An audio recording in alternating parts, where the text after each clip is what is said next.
Anthony, don't forget it. Can you get me one of those? Yeah. Oh, sorry.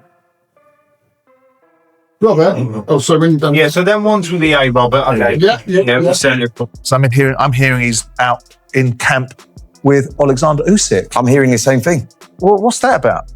He's trying to reinvent himself in many ways. And Anthony Joshua's always done that, by the way. He's always travelled around working with different people. He's trying to rediscover a little bit of that confidence. He's gone to Oleksandr Usyk, or we're hearing reports he's out there training with Usyk and the team, trying to pick up something, trying to rediscover something. That's very strange, Paul. Anthony Joshua training with Usyk is the moment the storyline shifts from entertainment to something much more serious. AJ isn't just preparing for Jake Paul, he's leveling up alongside the very man who once outboxed him. Are you still being trained by Ben Davison, Lee Wiley? Will Ben be in your corner on the 19th of December? So no, I won't be trained by Ben Davison. I said that London's a bit distracting for me. So I was invited to train with Team Usyk. So I've been in Spain. We've been doing some good training now in Spain. And I think he's one of the best in the world. Not I think, he is one of the best in the world. Joshua has confirmed he'll be working with Oleksandr Usyk's team, stepping away from his usual setup and avoiding London's distractions to train overseas. And that decision alone says everything. I won't be trained by Ben Davidson. London is a bit distracting for me, so I was invited to train with Team Usyk, he explained. It's not all down to him, it's also down to his team that's around him. So I linked up with them and getting an insight to how someone who's achieved so much has been phenomenal, man. It's been a great experience and it's very challenging. Wow, I did not know that. So who will be your head trainer on the night? Igor. Okay. And how long have you been with them? A couple months now. Couple months? Yeah. In the darkness, in secret? No, it's not a secret. Are you sparring with Usyk? No, I don't spar with Usyk. Usyk's, he's training somewhere else at the minute, but he's been in camp, but he's in and out of camp. Okay. So right now he's training somewhere. We've been doing some good work, Joshua revealed, and you can instantly feel the change in his mentality. He's not seeking comfort, he's seeking growth. He praised Usyk as one of the best in the world and credited the elite minds around him. This camp, he made clear, is about learning, refining, and absorbing world-class discipline. Is that a wise move, Anthony Joshua into Oleksandr Usyk's camp? Why not? Can it not be? I mean, it has to be a wise move. I think he had a good run under Ben Davison before the Dubois fight, and maybe he feels with that loss he needs another slight change in direction. Maybe he feels that Ben has got Moses and that's his main priority, possibly. I don't know. Fabio's in the gym as well. Yeah, there's loads in the gym, and Fabio and others, and Ben's got his hands full, and Barry, they've got Lee Wiley, they've got a huge stable. They're an incredible team. They do things differently, and why not? Why not? Anthony, go and learn from that camp. I think it's an intriguing move, and let's see what happens. Joshua training with Usyk already proved this wasn't a gimmick crossover event. Then Eddie Hearn entered with the confidence of someone who just discovered a cheat code. Now we are all watching this unfold like a high-end heist, with AJ walking into steal dominance and leave with a suitcase full of confidence. Eddie's basically saying Jake signed it and we're smiling because from their side, this looks like premium pay-per-view with heavyweight consequences. Now we're fighting in an 8-round fight for 40 times more money against Jake Paul. So I love the opportunity for AJ on so many levels. I think it's a straightforward fight, massive profile, you know, and especially in the US. So we can go back into 2026, all guns blazing with Turk El-Sheikh and the plans to hopefully fight Tyson Fury.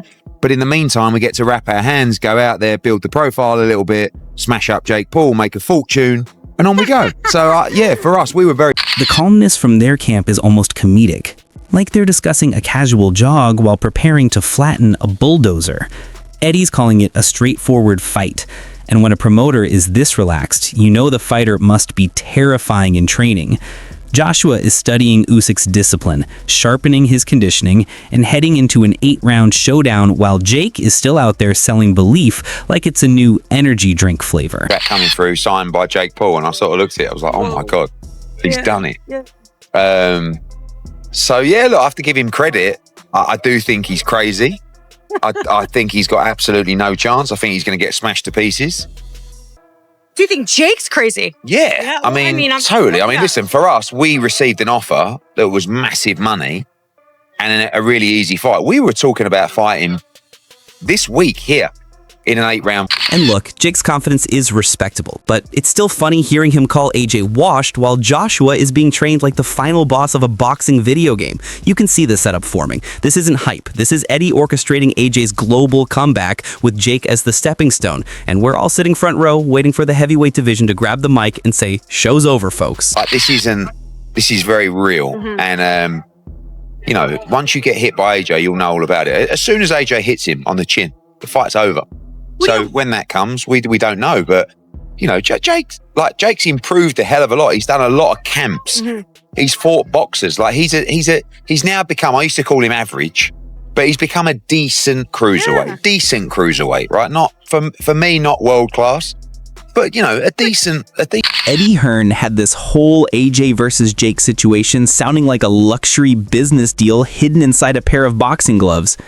But before that energy even settles, Gareth A. Davies appears from sunny Miami saying, yeah, this is wild. And honestly, he's right. Welcome to the strangest heavyweight plot twist of the decade. We all know what this is, a massive spectacle where interest is sky high, but logic is jogging somewhere far behind. Gareth calls it bizarre, I call it heavyweight roulette. One moment it's AJ wins easily, the next it's what if something crazy happens? It's very hard for him to say no to this if he didn't want the money, but he wants the money and you can't get away from that. It's a big money heist.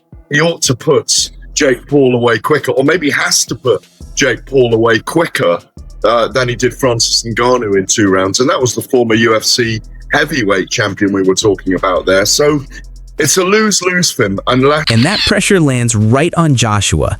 If he looks too relaxed, people call it a mismatch.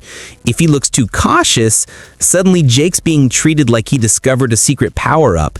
That's boxing internet logic, undefeated in being ridiculous. But here's the truth.